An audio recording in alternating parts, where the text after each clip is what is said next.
All right. Well, I want to go ahead and get us started because we've got a lot of things to talk about today.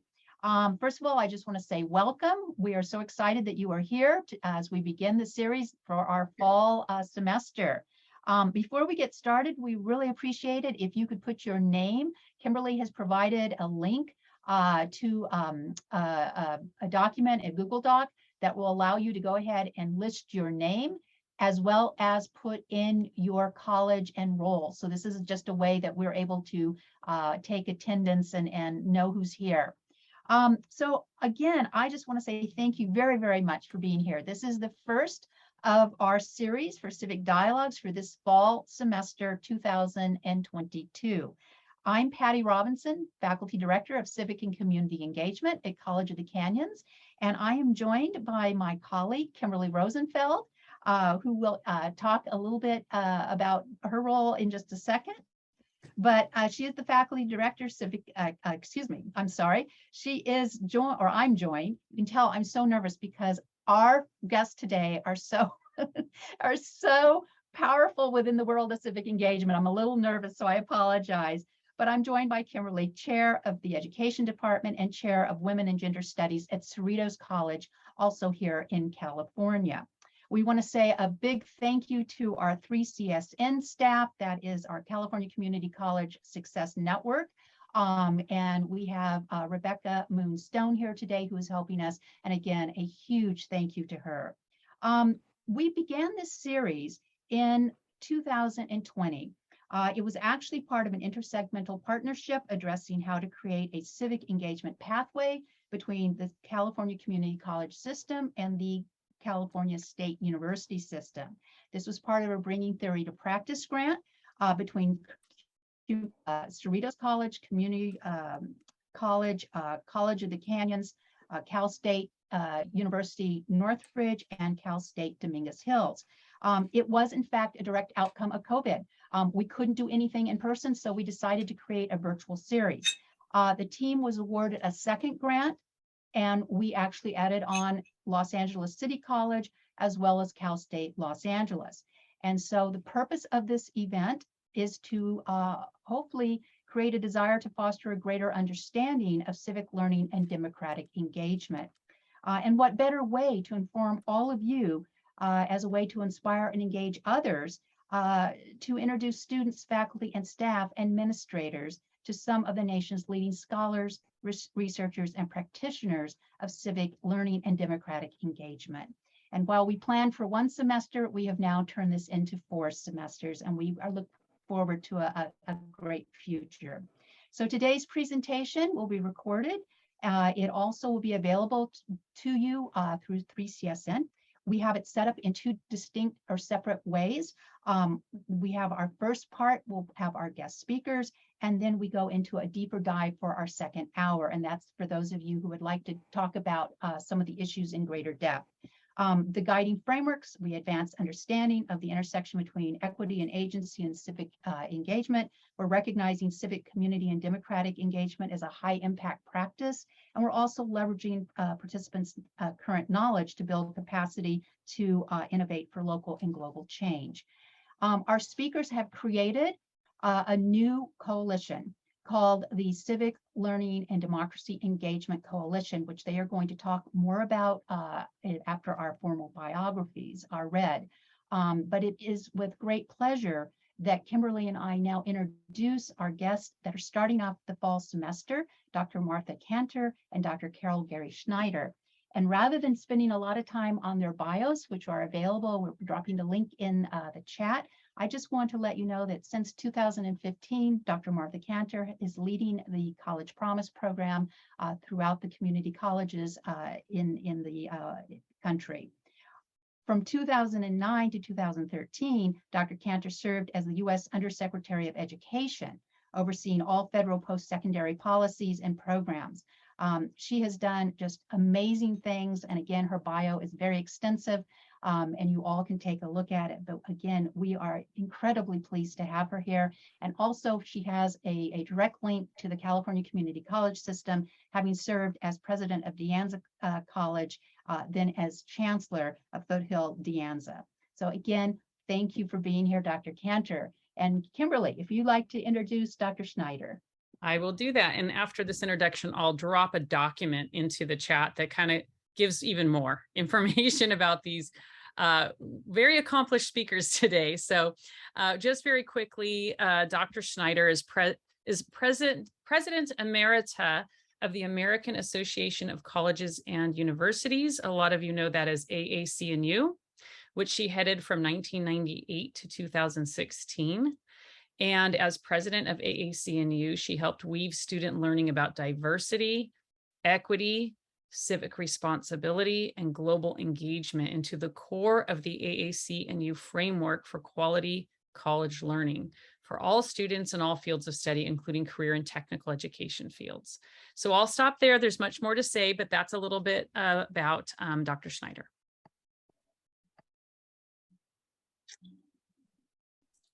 So do you want me to kick off? Go ahead. Okay. So I'm Martha Kanter and you see Carol Schneider. We have been working on this, oh gosh, many years. And I'll talk a little bit about kind of our first public call to action, which was in 2012 in January at the White House. But first, I'll just make a few remarks. Carol and I know that this is a dialogue. And so we'll talk for about, what did we say, Carol, about 20, 30 minutes, and then leave the rest of the time for Q&A. So we can answer all your questions. You can certainly put the questions up in the chat so that, you know, Patty can sort of navigate the questions. But if you raise your hand, we can do that too. It just gets a little bit complicated. So I think that would be best if you're welcome to. And Carol and I may say something that flags a question for you because we have a lot of questions. And I'm going to start with the question about democracy.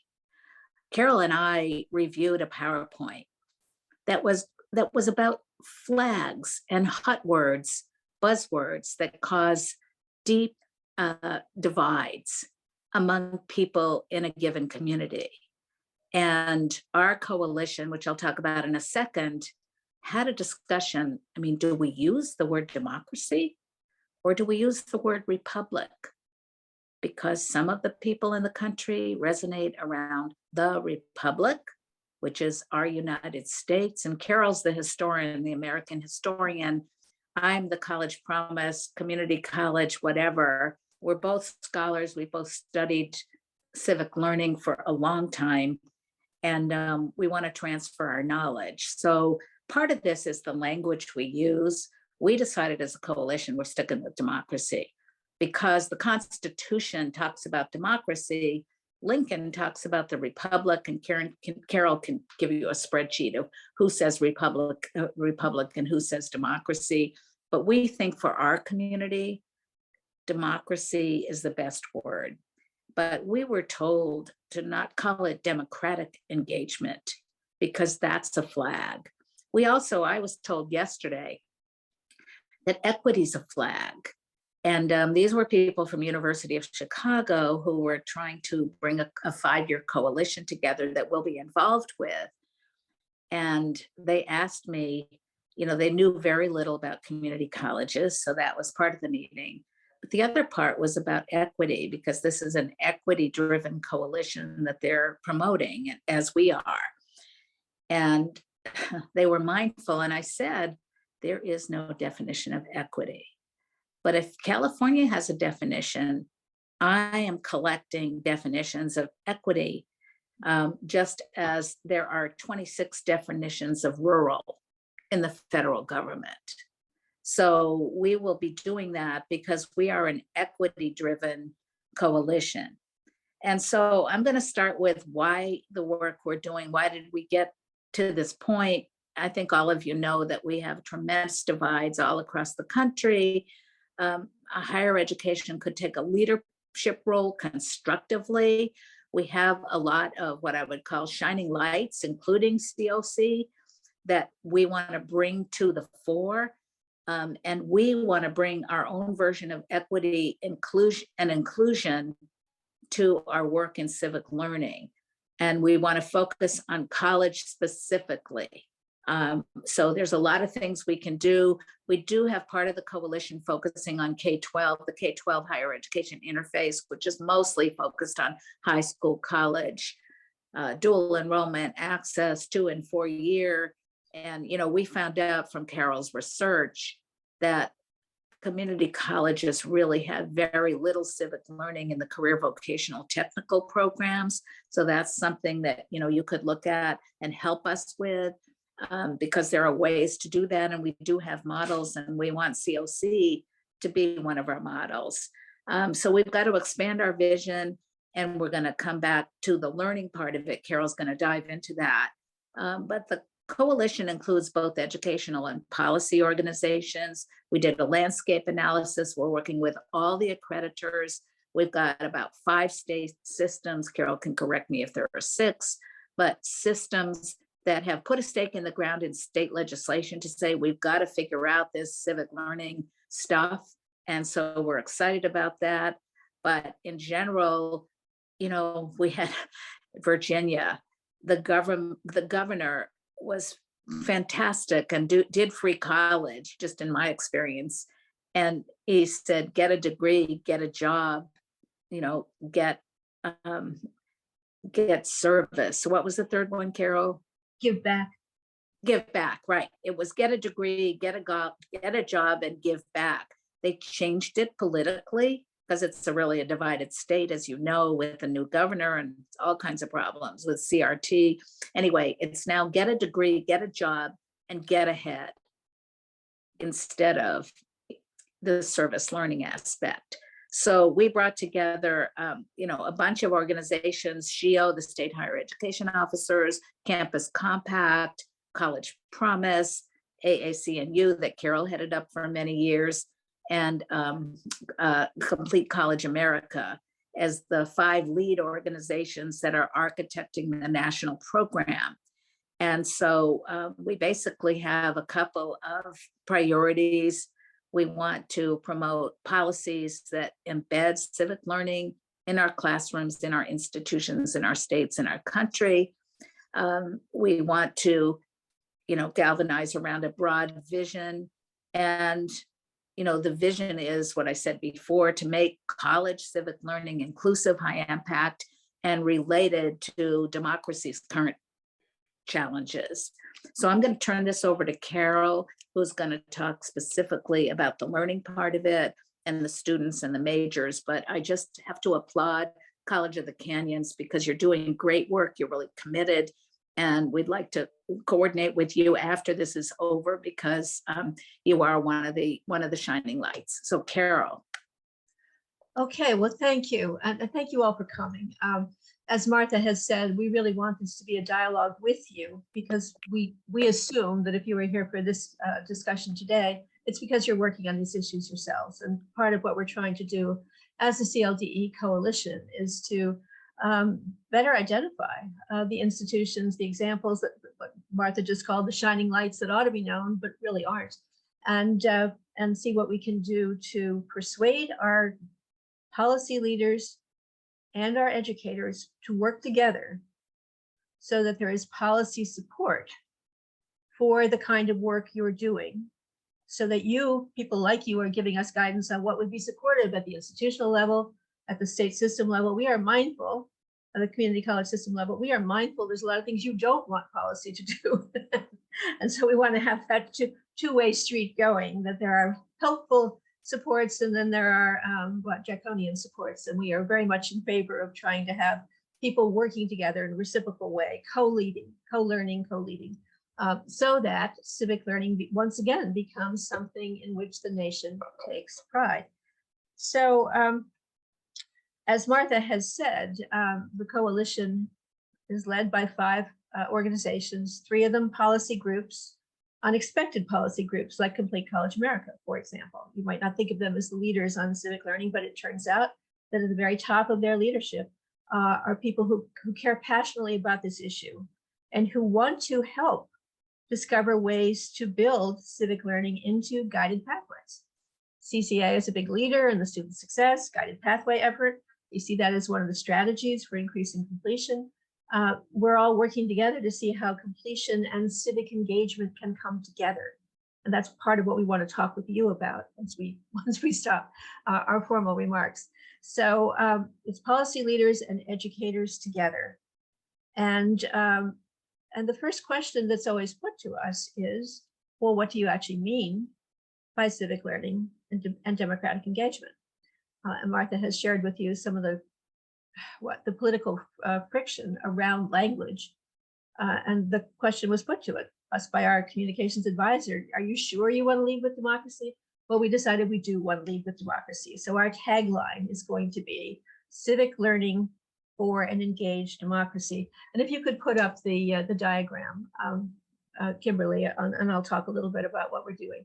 So the forum is, the coalition is going to be holding a set of national dialogues starting in December and continuing through February and on through next October.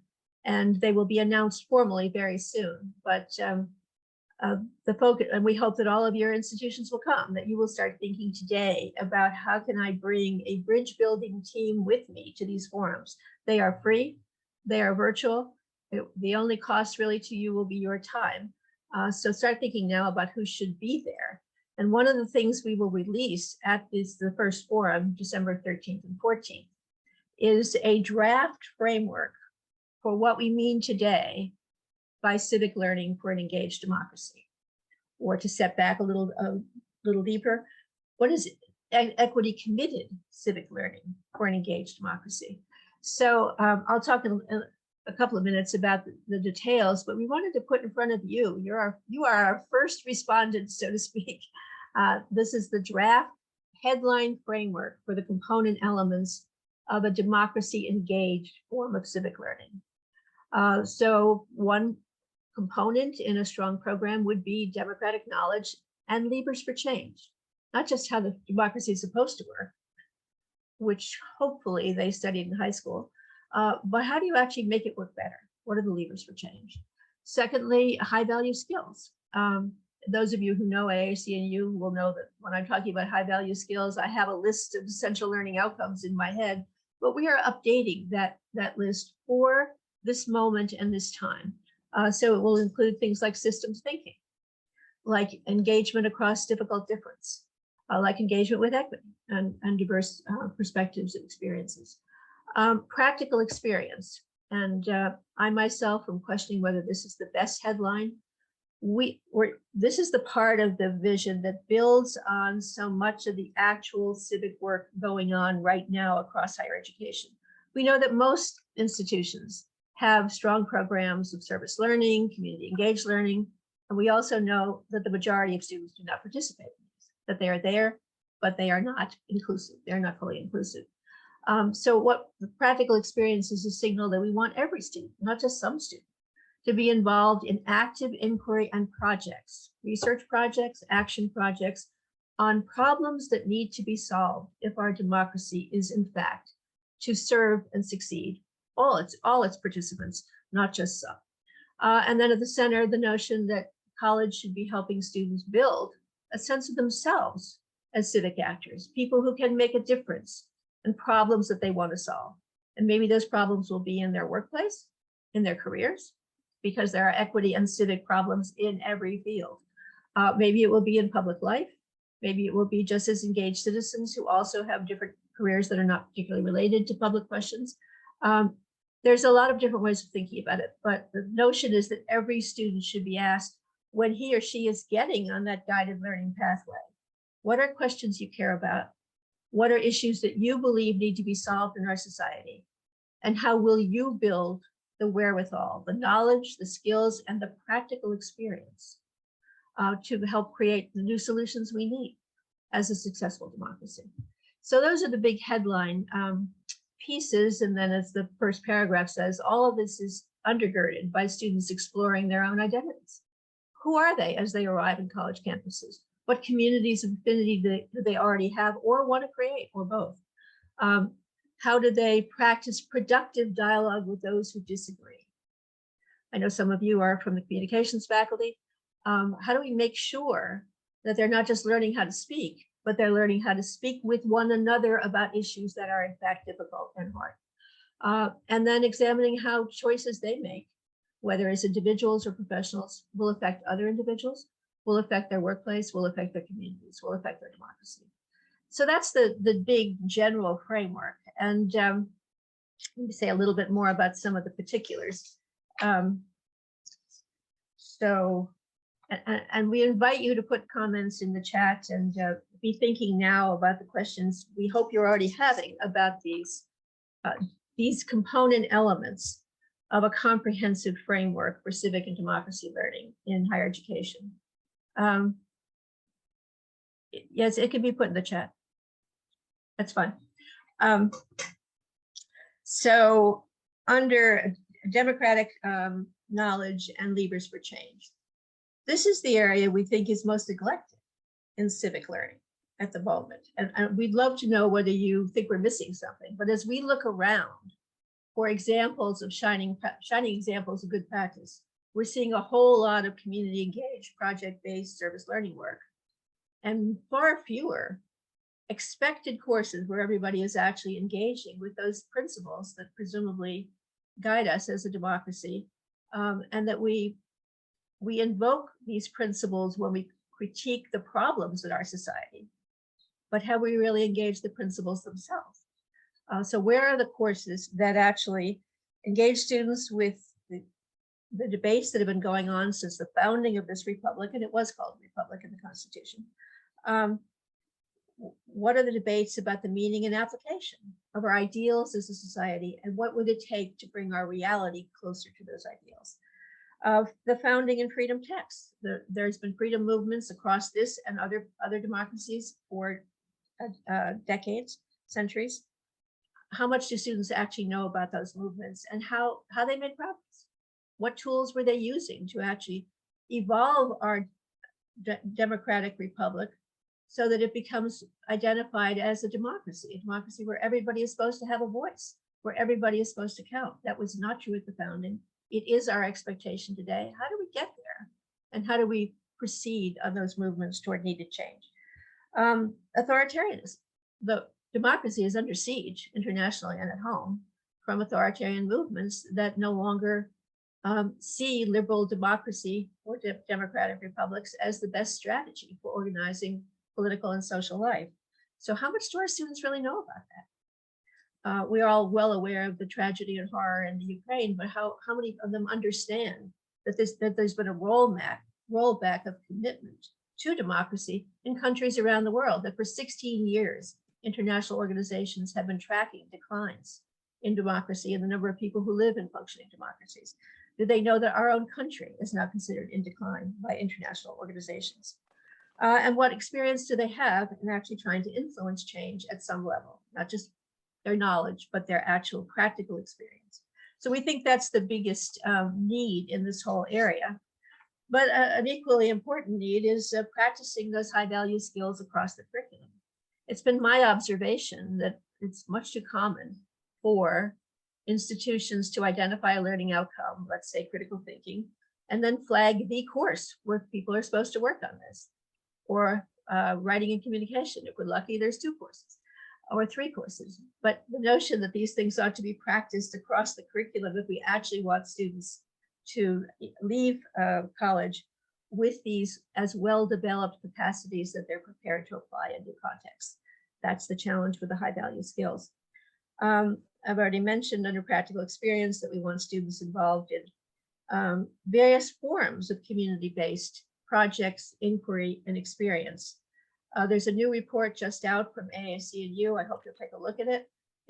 It picks up the whole movement toward high impact practices, points out that many of those high impact practices could, and many of them could, some of them are, like service learning, collaborative learning, global learning, intercultural learning, but others could be. Your first year learning communities could be civic minded. Your first year writing courses could be civic minded. So this report is giving us evidence about the benefits for students when they participate in these forms of learning. And so we need to use that evidence to make the argument that we're talking about something that matters from first to final year, that connects formal learning with community-based learning, and that above all is producing new capacity for our society to solve problems as a democracy and in the communities where we live.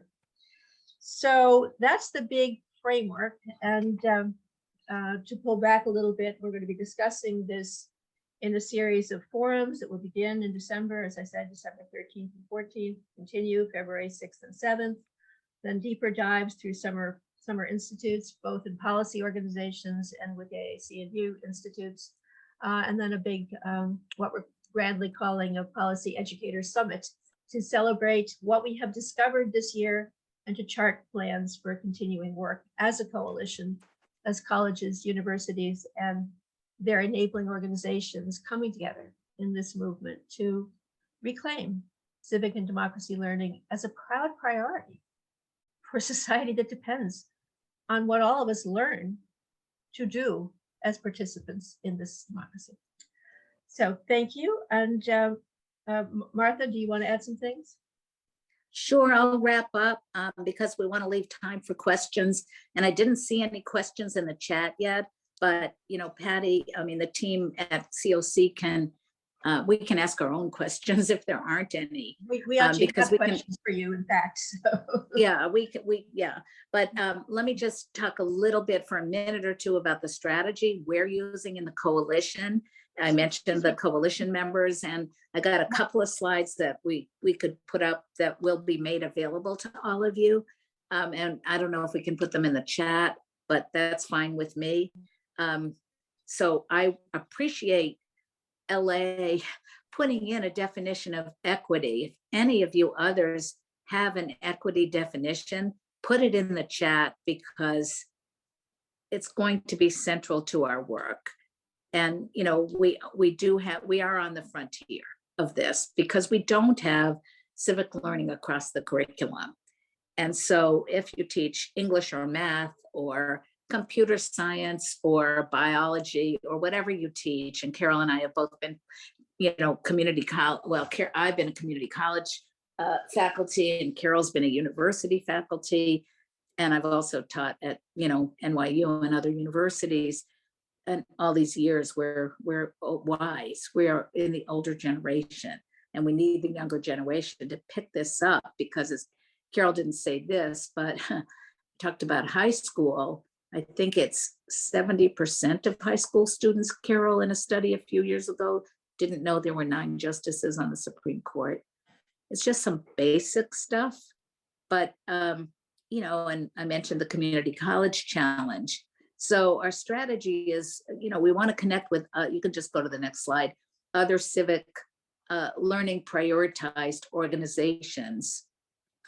And we're really rallying around completion, diversity, equity, and inclusion, and career mobility, internships that are tied to a biology classroom, and really putting some pressure on public and private organizations to give our students paid internships. That's a huge priority for me. So that's the front page of our collegeciviclearning.org website. You can see a lot of the exemplars. You can see the shared commitment statement that all of our partners have rallied around. And I think COC either has joined or could certainly join.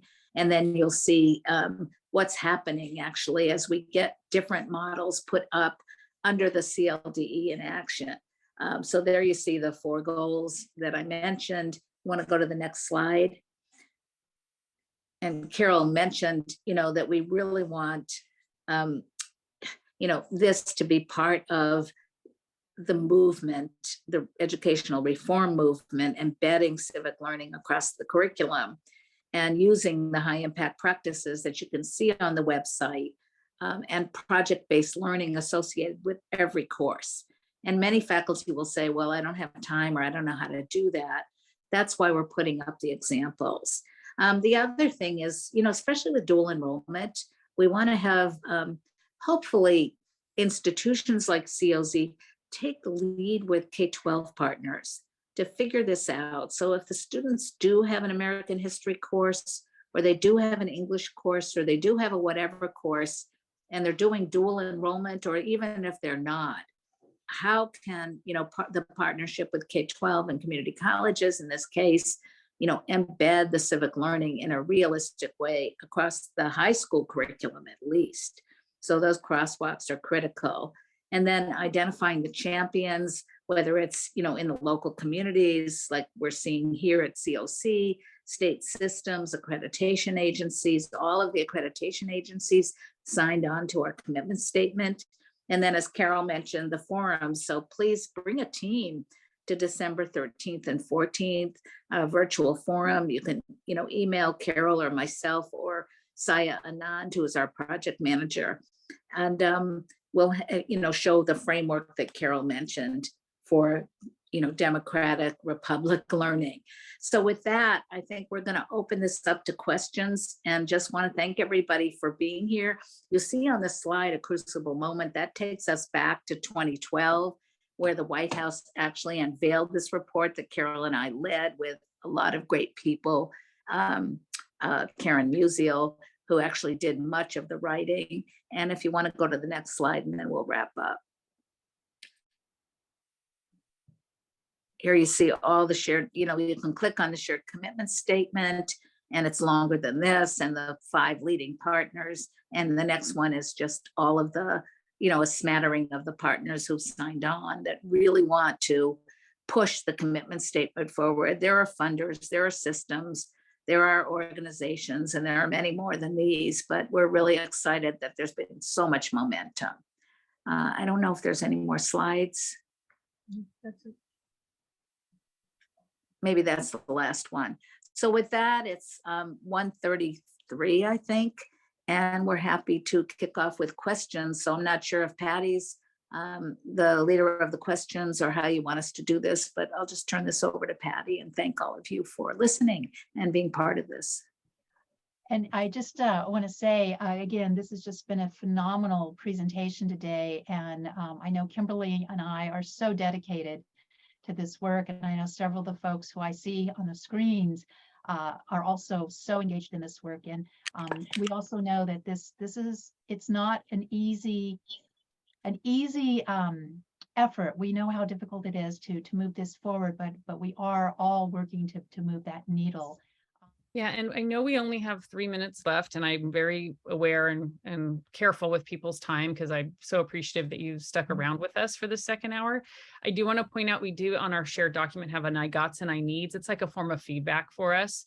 If you would take just a brief moment just to say, here's what I really got out of today's talk, but here's what I really need in this area to really take this further or expand my own training and knowledge, we'd greatly appreciate it. And then that could be done well after we log off, but I tend to highlight it now because people tend not to come back to it once they're logged off. But thank you so much for being here, and thank you for the conversation has been amazing. And I think, just really got the wheels turning. There's a lot of work to be done, but it's great to have people like Martha and others who do this work, that we can have a grounding point, right? Someone to go to, like she's already inviting us to give us the challenges, right? And know the actions we want to take. And there's help out there, I guess, is my point, right? And Martha's saying, ask your faculty senate and classified senate and administrators to sign the commitment statement. So I think that's all a really good first step. We have more. I just want to quickly preview next week, or maybe Patty, you want to preview? It's on our shared document. This conversation is one of many. So Patty, please. Yes, next week we are really excited to be obviously continuing our presentation with Civic Dialogues, and we're welcoming Damian Connors, who's going to be, he's from the program officer at the Kettering Foundation, and Damian's going to be talking about empathy, equity, and hope, the work of shaping an inclusive democracy. So again, same time, same format, and we really, really hope that you'll be able to join us, and I hope we'll see you for all of our presentations that will be going until the middle of November. So we are very excited that you were here today.